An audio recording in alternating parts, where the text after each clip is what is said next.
Hey guys, welcome to the channel let's learn maths. आज हम DSSB का TGT science का पेपर सॉल्व करेंगे, section mental ability. Question start करने से पहले मैं आपको बता दूं कि हमने इससे पहले TGT मैथ्स का पेपर सॉल्व किया था, जिसमें जब हमने मेंटल एबिलिटी के पार्ट की बात की थी, तो अगर आप दोनों पेपर में सिमिलैरिटी देखेंगे कि जो क्वेश्चन है उनका पैटर्न सेम रहता है, बस उनकी जो डिजिट है, वैल्यू है क्वेश्चंस में, वो चेंज हो जाती है। तो अगर आप 2-3 पेपर लास्ट ईयर के सॉल्व कर लेंगे तो बहुत आसानी से आपको पैटर्न पता चल जाएगा कि आपको किस तरह के क्वेश्चंस तैयार करने हैं एग्ज़ाम के लिए। तो इसलिए हमारे साथ बने रहिए और वीडियोज़ को देखते रहें। हम अपने सेशन स्टार्ट करते हैं। How would the pattern appear when the transparent sheet is folded at the dotted line। अब हमें एक पैटर्न दिया हुआ है इस क्वेश्चन में। हमें देखना है कि अगर हम इस शीट को फोल्ड कर दें, जो ये डॉटेड लाइन है वहाँ से, तो हमें कैसा दिखेगा ये शीट। और हमारी जो शीट है वो ट्रांसपेरेंट है, मतलब जब इसके ऊपर ढक जाएगी तो हमें दोनों ही पैटर्न जो इसके ऊपर बने हुए हैं वो दिखाई देंगे। तो हम देखते हैं कि जब हम नीचे वाली शीट को ऊपर वाली के ऊपर रखेंगे तो कैसी दिखेगी। यहाँ पर 2 डॉट बने हुए हैं और एक ट्रायंगल बना हुआ है, जबकि नीचे एक सर्कल बना हुआ है यहाँ पर, और एक यहाँ पर सर्कल है और फिर एक ट्रायंगल है। तो जब ये इसके ऊपर जाएगा तो ये कुछ इस तरह का दिखेगा, ये स्टार बन जाएगा और ये सर्कल के बाहर अंदर डॉट होगा। तो अब देखते हैं कि जो हमने फिगर बनाई है वो कौन से उससे पार्ट से मेल खाती है। जैसा कि आप देख सकते हैं कि इसमें हमारा थर्ड ऑप्शन सही होगा। Spot the embedded figure given below from the options. अब एम्बेडेड फिगर क्या होती है? अंतः स्थापित, कि जो फिगर में बना हुआ है वैसा का वैसा आंसर में भी होना चाहिए। तो हम देखते हैं अपने क्वेश्चन को कि हमें कुछ इस प्रकार की आकृति दिखाई दे रही है। तो हमें देखना है कि चारों ऑप्शन में से किस में ऐसी सेम टू सेम बना हुआ है। बाकी उसमें कुछ भी हो सकता है, पर जो क्वेश्चन में दिया हुआ है वो आकृति होनी ज़रूरी है। तो हम पहले ऑप्शन पर देखते हैं कि इसमें ऐसी कोई हमें आकृति दिखाई नहीं दे रही है। नेक्स्ट वाले में ये हमें दिखाई दे रहा है, पर इसमें ये वर्टिकल और हॉरिजॉन्टल लाइन नहीं बनी हुई है, तो इसलिए ये ऑप्शन भी नहीं होगा। थर्ड ऑप्शन में देखते हैं कि हमारे पास ये भी है और इसके अंदर ये वर्टिकल और हॉरिजॉन्टल लाइन भी है। इसके अलावा जो ये लाइंस हैं हमें इससे कोई मतलब नहीं है, हमें इसको देखना है कि ये पार्ट होना ज़रूरी है, तो इसलिए इसमें ऑप्शन थर्ड सही होगा। Find the odd pair of numerals. अब हम इन चारों ऑप्शन को देखते हैं कि इनमें ऑड पेयर कौन सा है। 67 और 55 में क्या मेल बनता है?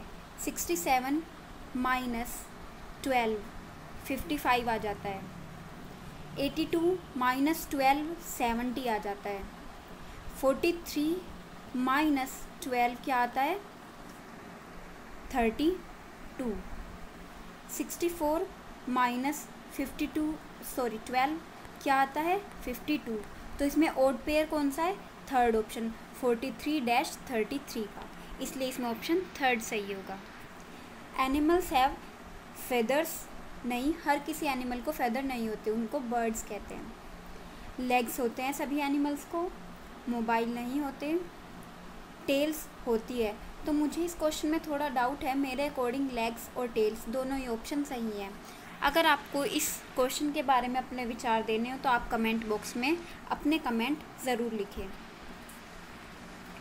You are dancing in the pub when your friend get stuck on a live electric wire, you choose the correct statement.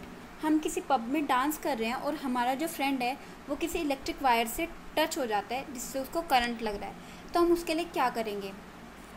अगर हम इसमें किसी को हेल्प के लिए बुलाएंगे तो उसमें टाइम लग सकता है, जिससे हमारे फ्रेंड की डेथ हो सकती है। तो इसीलिए हमें जल्दी से जल्दी किसी वुडन स्टिक को ढूंढना चाहिए, जिससे कि हम उस इलेक्ट्रिक वायर को उससे हटा सके, क्योंकि जो वुडन मटेरियल होता है वो नॉन कंडक्टर ऑफ इलेक्ट्रिसिटी होता है। तो इसलिए हमें किसी वुडन स्टिक का यूज़ करना चाहिए। जैसे कि ऑप्शन थर्ड में हम देख सकते हैं pull off the wire with wooden stick, इसलिए इसमें ऑप्शन थर्ड सही होगा।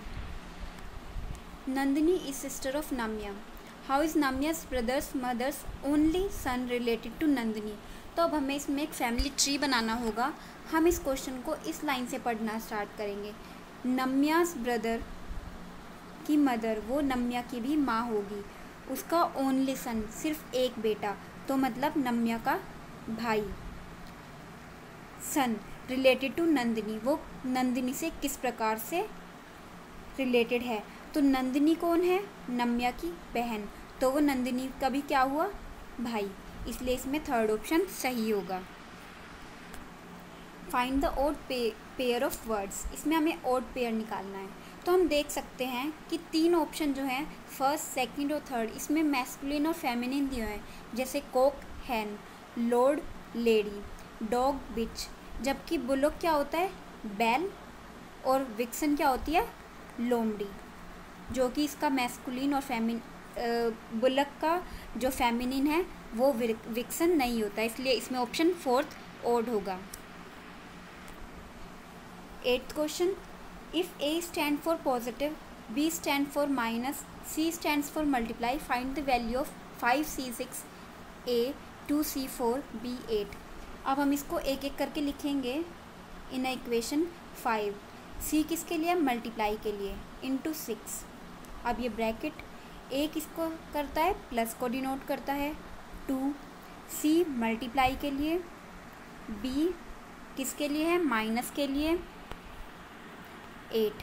तो हम इस इक्वेशन को सॉल्व करेंगे। 5 into 6 30 plus 4 into 2 8 minus 8 equals to 30, इसलिए इसमें ऑप्शन सेकंड सही होगा। Study the following figure carefully and answer the given question. अब हमें इसमें फिगर को देखना है और बताना है कि कौन सा ऑप्शन सही होगा। हम देखते हैं, इसमें सिंगर्स दिए हुए हैं, डॉक्टर्स दिए हुए हैं और अमेरिकन दिए हुए हैं। क्वेश्चन सही से पढ़ते हैं आगे।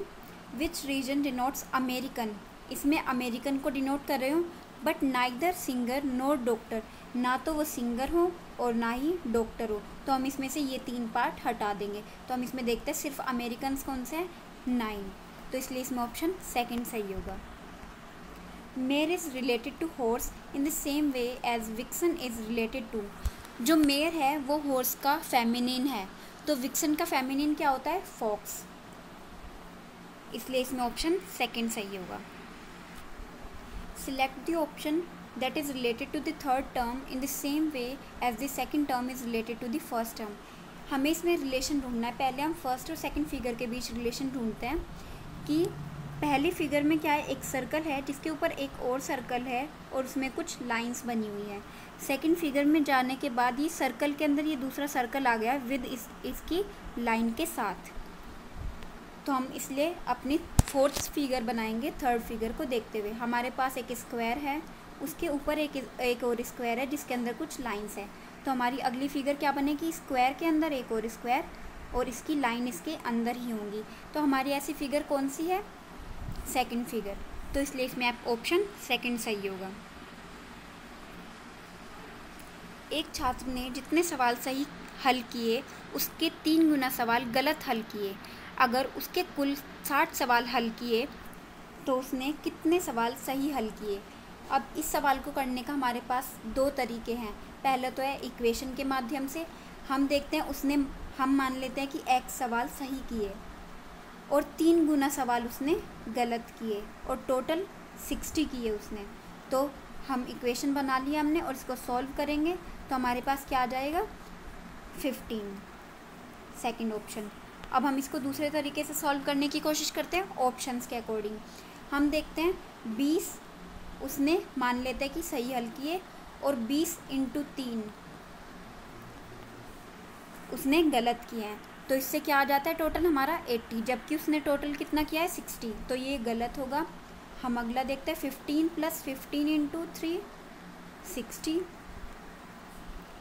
18 प्लस, इसी तरीके से हम सारे ऑप्शंस करके देखेंगे तो हमारा जो ऑप्शन सेकंड है वही सही होगा। आप इसको करके देखिएगा। अब हमारा जो ये 13वां सवाल है, ऐसे क्वेश्चन को आप ज़्यादातर तभी करने की कोशिश करें जब आपके पास अच्छे से टाइम हो या फिर बचा हुआ टाइम हो, क्योंकि ऐसे क्वेश्चन हमारा टाइम ले लेते हैं इसमें इतनी सारी लाइंस पढ़ने के लिए जो है। और अगर आपको फिर भी ये क्वेश्चन करना है तो आप इसकी लास्ट की जो 2-3 लाइंस हैं उसको पढ़िएगा और उससे आपको जवाब मिल जाएगा। हम भी ऐसा ही करते हैं। Radha Mohan has done her graduation in physics with 58% of marks. She has passed the written examination with 76% of marks. She is 27 years as on June 2018. She has the experience in the accounting company for 4 years with salary of 7 lakhs per annum. She also has passed diploma in accounting with 61% of marks. She may be referred for the position of. अब उसकी बतानी है कि इन सब qualities के साथ उसको क्या पोजीशन मिल सकती है। जैसे कि वो किसी नई कंपनी में जाएगी तो उसको डायरेक्ट मैनेजर, ट्रेनी या सीनियर अकाउंटेंट की जॉब नहीं मिल सकती, और लेकिन उसके पास एक्सपीरियंस भी है और मार्क्स भी उसके नॉर्मल ही थे 58%, तो इसलिए उसको जूनियर अकाउंटेंट की जॉब मिल सकती है। Choose the odd figure in the series.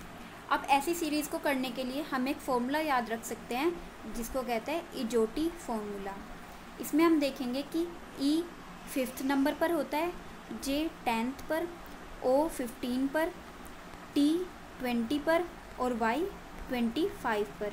तो हम इसी फॉर्मूले से इजीली पता कर सकते हैं कि इसमें कौन सा ऑप्शन गलत है, ऑड फिगर कौन सी है। ई 5 नंबर पर होता है, जे 10 पर, टी 20 पर, जबकि वाई होता है 25 पर। तो इसमें क्या लिखा हुआ है, यू, जबकि यू का नंबर क्या होता है 21।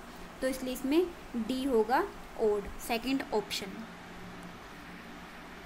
What will be the missing term in the series. अब हमें इसमें मिसिंग टर्म निकालनी है, तो हम देखेंगे एफ में एक छोड़कर करेंगे तो एच आ जाएगा, फिर से एक छोड़कर करेंगे तो जे आ जाएगा, फिर हम 2 जोड़कर करेंगे तो प्लस आ जाएगा, फिर 2 छोड़कर करेंगे तो पी आ जाएगा, फिर हम इसमें 3 छोड़कर करेंगे तो टी आ जाएगा, फिर से हम 3 छोड़ेंगे तो हमारे पास क्या आ जाएगा, एक्स।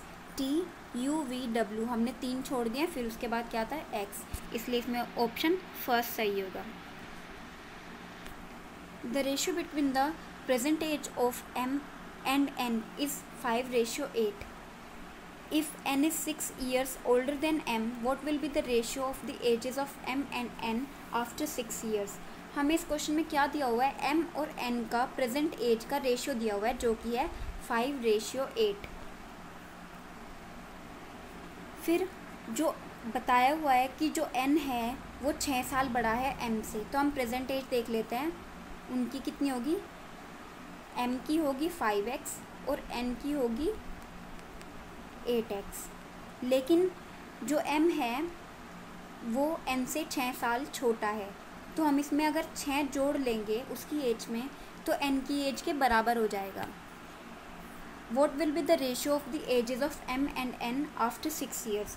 अब हमें इनकी प्रेजेंट एज दी हुई है और आफ्टर 6 years इनकी एज निकालनी है, तो हम इन दोनों इक्वेशन को आपस में इक्वल रख सकते हैं, जैसे कि हमने इन दोनों की एजेस को इक्वल कर लिया था m में 6 जोड़ करके।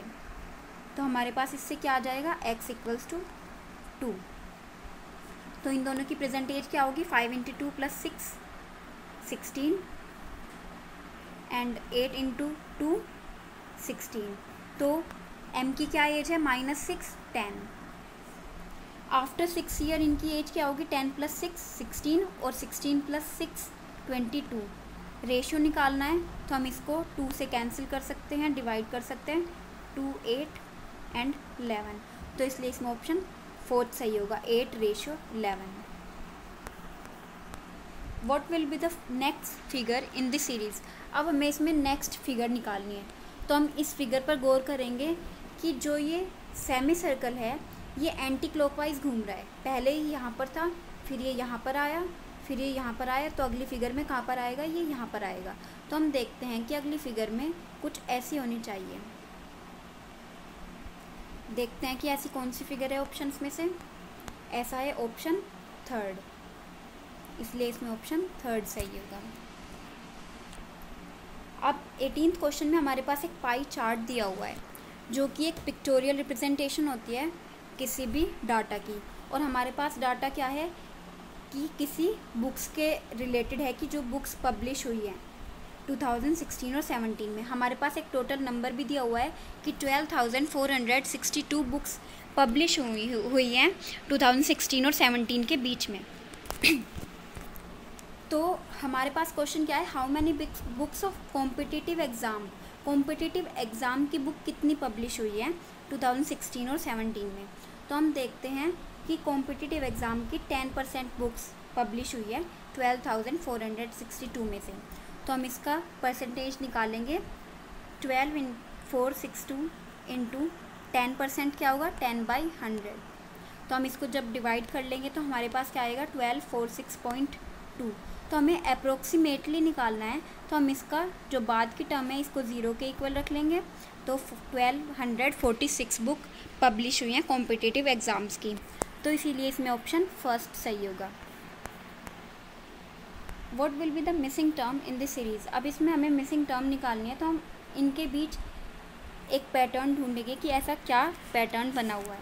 34 में जब हमने +5 किया तो 39 आ गया, उसमें -2 किया तो 37 आ गया, फिर हम इसमें +5 करेंगे तो 42 आ जाएगा, और पैटर्न को चलते हुए हम इसमें -2 करेंगे तो 40 आ जाएगा, 40 में +5 करेंगे तो 45 आ जाएगा। तो इसीलिए हमारा जो मिसिंग टर्म है वो क्या है 40, ऑप्शन सेकंड। आज का हमारा last question, what is the next figure in the series. अब हम इस सीरीज़ को देखेंगे कि ये जो एरो है ये क्लॉकवाइज घूम रहा है। जब इसका पहला यहाँ पर था निशाना तो अगला यहाँ पर हो गया, फिर ये यहाँ पर हो गया, तो ये अगला कहाँ पर आएगा, इस जगह पर। तो हम देख लेते हैं कि ऐसा कौन से ऑप्शन में है। ऐसा है ऑप्शन नंबर 3 में, तो इसलिए ऑप्शन 3 सही होगा। आज का हमारा सेशन यहीं पर ख़त्म होता है। जैसा कि आप लॉकडाउन की वजह से हम सभी लोग परेशान हैं, तो मैं आपसे रिक्वेस्ट करूँगी कि आप घर पर ही बैठे और वीडियोज़ के थ्रू पढ़ते रहें और अपनी पढ़ाई को रुकने ना दें और सेफ़ भी रहें। Thank you.